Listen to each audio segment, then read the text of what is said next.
할렐루야. 우리 5월의 마지막 새벽 우리 하나님 앞에 찬송가 370장 우리 찬송으로 주님 앞에 예배하며 함께 나아가시겠습니다. 우리 찬송 370장입니다. 찬송가 370장입니다. 찬송 370장입니다. 주 안에 있는 나에게 딴 근심이 있으랴. 십자가 밑에 나아가 내 짐을 풀었네. 주님을 찬송하면서 할렐루야 할렐루야. 내 앞길 멀고 험해도 나 주님만 따라가리. 그 두려움이 변하여 내 기도 되었고 전날에 한숨 변하여 내 노래 되었네. 주님을 찬송하면서 할렐루야 할렐루야. 내 앞길 멀고 험해도 나 주님만 따라가리. 내 주는 자비하셔서 늘 함께 계시고 내 궁핍함을 아시고 늘 채워주시네.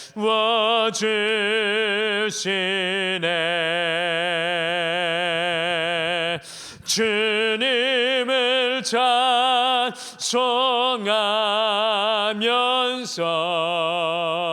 할렐루야 할렐루야. 내 앞길 멀고 험해도 나 주님만 따라가리. 내 주와 맺은 언약은 영불변하시니. 그 나라 가기까지는 늘 보호하시네.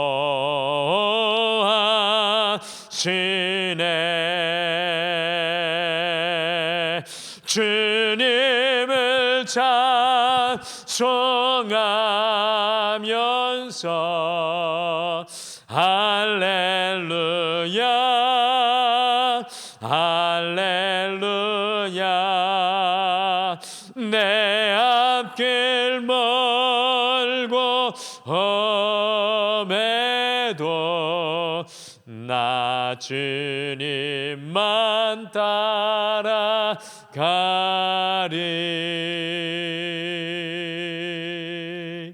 아멘.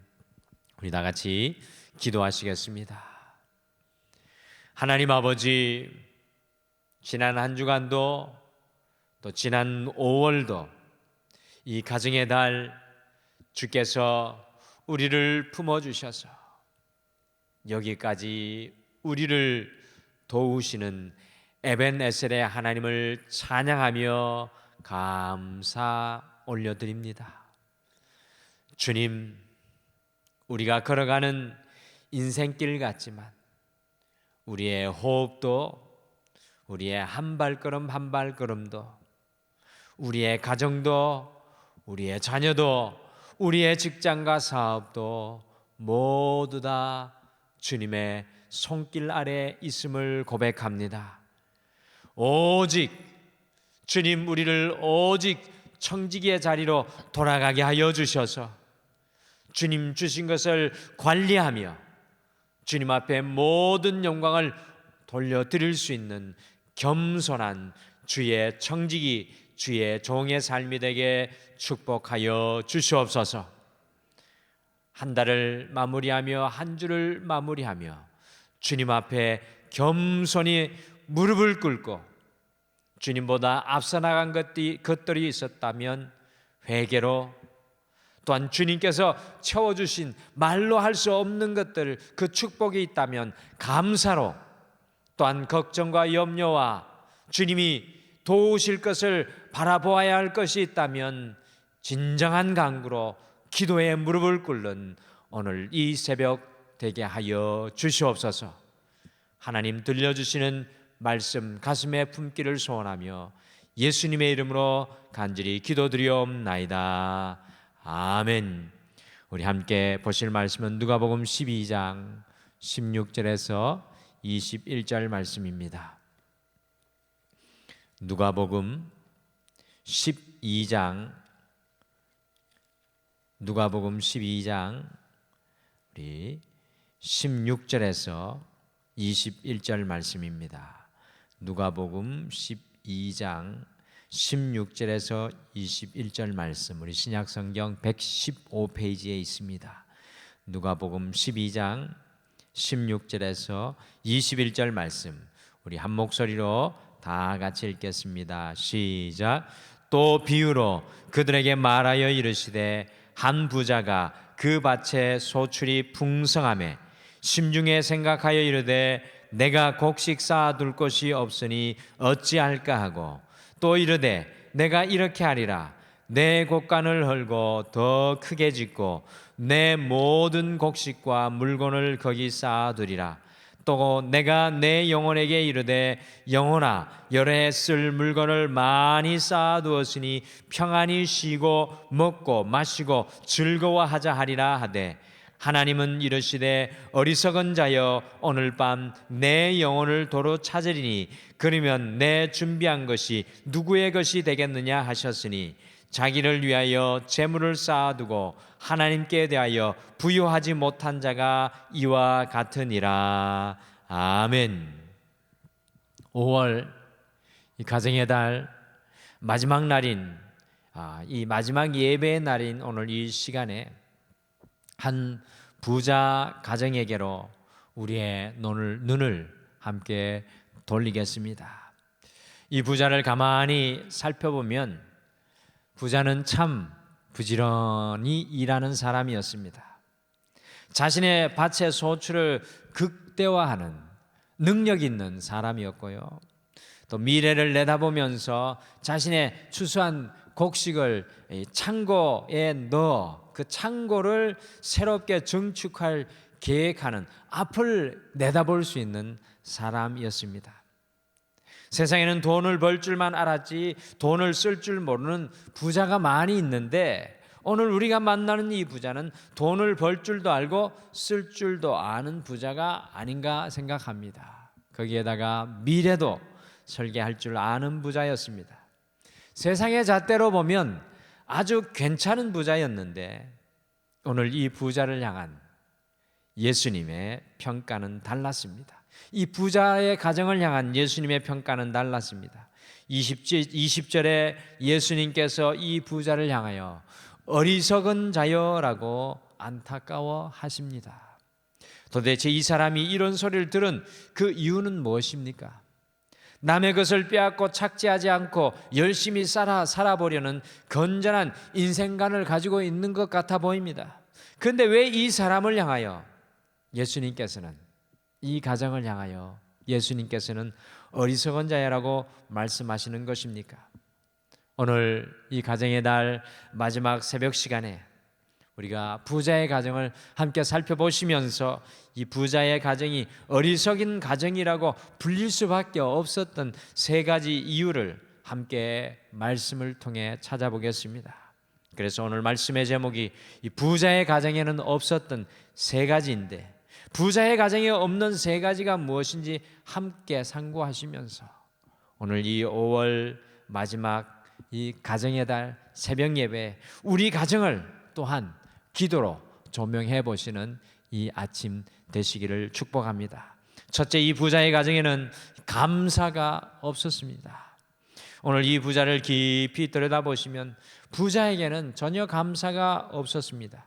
17절, 18절, 19절을 가만히 읽어보시면 이 부자는 농사 짓는 것도 창고를 짓는 것도 다 자기가 했다고 생각하고 있습니다. 무려 이 세 절 속에 내가라는 말이 6번이나 계속해서 반복되며 되풀이되고 있습니다. 이것은 무슨 의미입니까? 모든 것들이 다 자기중심적이며 다른 것을 보지 못합니다. 오로지 내가밖에 없었습니다. 사람이 아무리 농사를 잘 지을지라도 가뭄과 홍수 피해가 오면 내가 할 수 있는 것은 아무것도 없습니다. 또한 아무리 풍작을 이루었다고 할지라도 자신을 위해 일해 주시는 충실한 일꾼이 없다면 풍성한 소출을 거둘 수가 없습니다. 그런데 오늘 이 부자는 모든 것을 자기가 다 이룬 것으로 내가라고 소리치며 착각하고 있습니다. 이 부자는 좋은 날씨, 좋은 곡물과 자신의 건강과 자기를 돕는 모든 손길에 대해 감사할 수 있어야 했는데 감사가 이 가정 속에 없습니다. 다 자기가 잘해서 열심히 해서 그렇게 된 것으로 생각을 했습니다. 당연한 것이기에 감사할 수가 없었습니다. 결정적으로 이 부자의 가정은 감사가 없었습니다. 아무리 돈이 많아도 감사가 없으면 진짜 부자가 아닙니다. 감사가 없는 돈은 아무리 돈이 많아도 그것은 진정한 부유함이 아닙니다. 영적인 면에서 과연 무엇이 부유한 것이냐라고 물어보신다면 저는 이렇게 말씀드리겠습니다. 감사하는 만큼 돈이 많은 것입니다. 감사와 돈은 정비례입니다. 감사하는 분량만큼이 우리 부요함의 분량입니다. 사람들은 돈 많은 사람들 향해서 잘 사는 사람이라고 하지만 아닙니다. 잘 사는 사람은 영적으로 잘 사는 사람은 돈 많은 사람이 아니라 주님 앞에 감사가 많은 사람입니다. 감사는 모자라는 것이 없습니다. 물질에도 건강에도 우리의 사랑과 지혜에도 모자라는 것이 있지만 이 감사에는 모자라는 것이 없습니다. 감사하는 사람의 마음에는 모자란 것이 없습니다. 감사하는 마음은 완전한 행복을 보장하는 것입니다. 어느 교회에 미모가 뛰어난 집사님이 있었습니다. 거기에 가정도 넉넉하고 남편도 훌륭하며 자녀들도 자랑할 만하였습니다. 온 가정이 성격도 좋고 많은 사람들에게 베푸는 모범이 되는 그런 가정이었는데 딱 한 가지, 바로 그 집사님의 건강이 부족하였습니다. 어느 날 그 교회 목사님이 신방을 하면서 집사님이 만일 건강할 수만 있다면 모자란 것이 이 가정에 무엇일까요? 라고 이야기를 하였더니 그 집사님이 대답했습니다. 그러게요 목사님, 하나님은 모든 것을 다 주시지는 않는가 봐요. 그렇지만 감사합니다. 바로 저의 연약함이 저로 하여금 날마다 주님을 보게 하기 때문입니다. 그 집사님에게는 감사가 있었습니다. 보십시오. 모자라는 건강임에도 불구하고 하나님을 볼 수 있었다는 사실로 인해 감사하는 것입니다. 저는 이런 가정이 가장 부유한 가정이 아닌가 생각합니다. 사랑하는 성도 여러분, 한 주를 마감하며 이 5월 가정의 달을 마감하며 우리 가정이 혹시 오늘 이 부자의 가정처럼 감사가 사라져 있지는 않는지 돌아보며 감사의 기도로 나아가시는 오늘 이 새벽이 되시기를 간절히 축복합니다. 둘째, 이 부자의 가정은 나눔이 없었습니다. 저는 이 부자가 창고를 짓는 것을 보면서 특별히 그것의 목적이 무엇인지 주목하게 되었습니다. 그 목적은 오로지 자신만을 위한 것입니다. 이 부자의 가정은 나눔이 없습니다. 이 부자는 돈을 버는 과정에서 다른 사람을 속이거나 이용하지는 않았습니다. 그런 의미에서 적극적인 면에서 죄를 지은 사람은 아니었습니다. 그렇지만 자기가 번 것을 자기를 위해서만 쓰려고 했습니다. 19절 말씀해 보시면, 누가복음 12장 19절에 보시면, 또 내가 내 영혼에게 이르되 영혼아 여러 해 쓸 물건을 많이 쌓아두었으니 평안히 쉬고 먹고 마시고 즐거워하자 하리라 하되. 글쎄요, 먹는 것 잘 먹는다고 우리의 영혼이 충만할 수 있겠습니까? 오늘 이 부자의 말에는 다른 사람과 함께 나누자는 말이 없습니다. 다른 사람과 나눌 수 있는 마음이 전혀 없었습니다. 세상을 살아가면서 자기가 번 것을 자기만을 위해 쓰는 것은 법적으로 죄 짓는 일이 아니지만 도덕적으로는 완전하지 않습니다. 그래서 예수님은 21절에서 자기를 위하여 재물을 쌓아두고 하나님께 대하여 부여하지 못한 자가 이와 같으니라. 하나님을 위해서도 아니고 다른 사람을 위해서도 아니고 자기만을 위해서 재물을 쌓아놓고 살았으니 네가 정말 어리석은 자라고 주님께서 오늘 책망하고 계신 것입니다. 우리는 다른 사람과 나누기에 벌어야 합니다. 우리는 돈이 많아야 다른 사람과 나눌 수 있다고 이야기합니다. 기억하시길 바랍니다. 충만하지 못한 때에 다른 사람과 나누지 못하면 충만해져도 다른 사람과 나눌 수가 없습니다. 나눌 마음을 먼저 가지지 않으면 돈이 아무리 많아도 나누지를 못한다는 것입니다. 진정한 부는 돈을 얼마나 버느냐보다 돈을 어떻게 쓰느냐에 달려 있습니다. 돈은 선한 것도 아니고 악한 것도 아닙니다. 돈은 선하게 쓰면 선하고 악하게 쓰면 악한 것이 되는 것입니다. 돈을 선하게 쓰면 사람들을 살리고 그 쓴 사람의 명성이 계속되지만 악하게 쓴 돈은 사람들을 죽이고 쓴 사람의 존재를 망가지게 합니다. 러시아의 문호 푸시킨은 인간이 추구할 것은 돈이 아니라 사람이다라고 하였습니다. 돈을 왜 버는 것입니까? 나는 사람을 살리기 위해 돈을 번다라고 말할 수 있을 때 이것이 진정한 부요함입니다. 사랑하는 성도 여러분, 나눔이 없는 가정은 진정한 부요함이 없는 가정입니다. 우리 가정이 다른 어떤 것보다 하나님의 사랑으로 부요함을 나누고 은혜를 나누고 복음을 나눌 수 있는 가정이 될 수 있도록 오늘 이 5월 가정의 날 마지막 새벽에 함께 기도하시겠습니다. 마지막으로 이 부자의 가정에는 하나님이 없었습니다. 이 부자의 삶에는 하나님을 전혀 찾아볼 수가 없습니다. 같이 누가복음 12장 16절에서 19절 말씀 같이 한번 마지막으로 읽겠습니다. 16절에서 19절 말씀 같이 읽겠습니다. 시작. 또 비유로 그들에게 말하여 이르시되 한 부자가 그 밭에 소출이 풍성하매 심중에 생각하여 이르되 내가 곡식 쌓아둘 곳이 없으니 어찌할까 하고 또 이르되 내가 이렇게 하리라 내 곡간을 헐고 더 크게 짓고 내 모든 곡식과 물건을 거기 쌓아두리라. 또 내가 내 영혼에게 이르되 영혼아 열에 쓸 물건을 많이 쌓아두었으니 평안히 쉬고 먹고 마시고 즐거워하자 하리라 하되. 이 부자의 가정에는 하나님이 없었습니다. 내 곡식만, 내 창고만, 내 배부른 것만, 내 즐거운 것만 있었다는 것입니다. 하나님이 도대체 어디에 계시는 것입니까?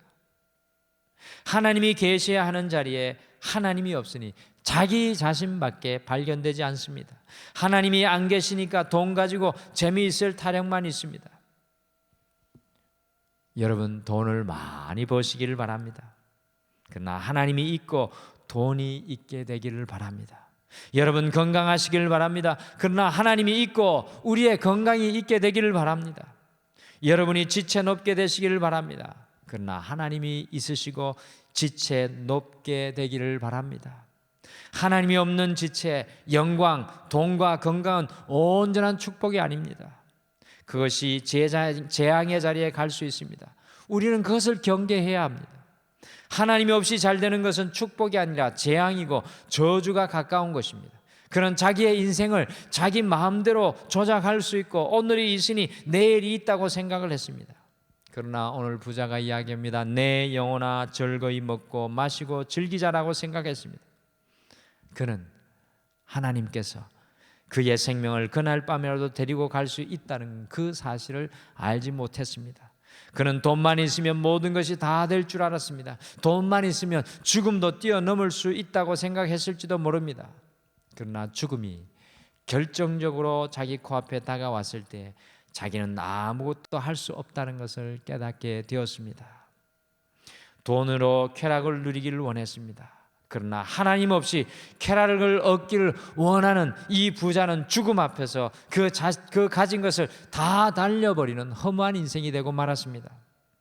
사랑하는 성도 여러분, 하나님을 우리의 삶의 주인으로 모시면 우리 자신도 우리가 가진 돈도 다 제자리를 찾게 되어 있습니다.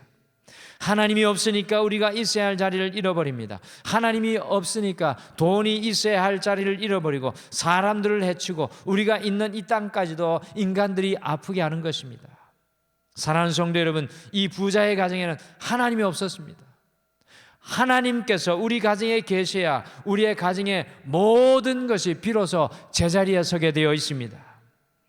5월의 이 마지막 새벽, 우리 가정 속에 하나님을 더욱 온전히 초청하시기를 결단하시며 기도하시기를 축복합니다. 오늘 이 부자의 가정을 통해 우리 자신에게, 우리 가정에게 세 가지 질문을 던집니다. 과연 우리 가정에는 감사가 있습니까? 과연 우리 가정은 나누는 가정입니까? 과연 우리 가정에는 하나님께서 거하고 계십니까? 다 같이 기도하시겠습니다. 하나님 아버지, 5월 마지막 이 새벽 예배에 부자의 가정을 통하여 우리 가정을 돌아봅니다. 여호와 하나님, 우리 가정에 과연 하나님을 향한 감사가 흘러넘치고 있습니까? 주님, 우리 가정은 과연 주님의 은혜를 나누는 가정이 되고 있습니까? 주님, 우리의 가정에는 과연 하나님의 자리가 날마다 커져가고 있습니까? 오늘 이 가정의 달 마지막 새벽 주일에 우리가 기도의 무릎을 꿇습니다. 주님, 우리 가정이 날마다 주님께 감사하는 가정 되게 하여 주시고 이 땅 가운데 주님의 은혜를 나누는 거룩한 가정 되게 하여 주시고 우리의 가정 속에 하나님만이 오직 주님 되어 주시옵소서. 사랑하는 모든 성도님들의 삶과 가정과 직장과 사업을 주님의 손에 올려드리며 예수님의 이름으로 간절히 기도드리옵나이다. 아멘. 하늘에 계신 우리 아버지여, 이름이 거룩히 여김을 받으시오며 나라가 임하옵시오며 뜻이 하늘에서 이루어진 것 같이 땅에서도 이루어지이다. 오늘 우리에게 일용할 양식을 주시옵고 우리가 우리에게 죄 지은 자를 사하여 준 것 같이 우리 죄를 사하여 주시옵고 우리를 시험에 들게 하지 마시옵고 다만 악에서 구하시옵소서. 나라와 권세와 영광이 아버지께 영원히 있사옵나이다. 아멘. 오늘 이 5월 마지막 새벽 이 시간 우리 함께 기도하실 때 우리 가정과 자녀와 우리 삶을 바라보시면서 하나님께 진정한 감사의 기도에 이 고백을 올려드리는 우리 이 기도 시간 되길 바랍니다. 우리의 가정 속에 또한 날마다 하나님의 자리가 커져가도록 하나님이 진정한 주인 되는 가정 될 수 있도록 간절히 함께 기도하겠습니다. 마지막으로 등마루 46주년 창립 기념주일을 앞두고 있습니다. 오직 이 등마루 교회가, 이곳에 세워진 이 등마루 교회가 하나님께서 기뻐하시는 교회가 되도록 함께 중보 기도해 주시기를 바랍니다. 이와 같은 기도의 제목으로 기도하시다가 자유롭게 돌아가시기를 바랍니다. 우리 다 같이 기도하시겠습니다.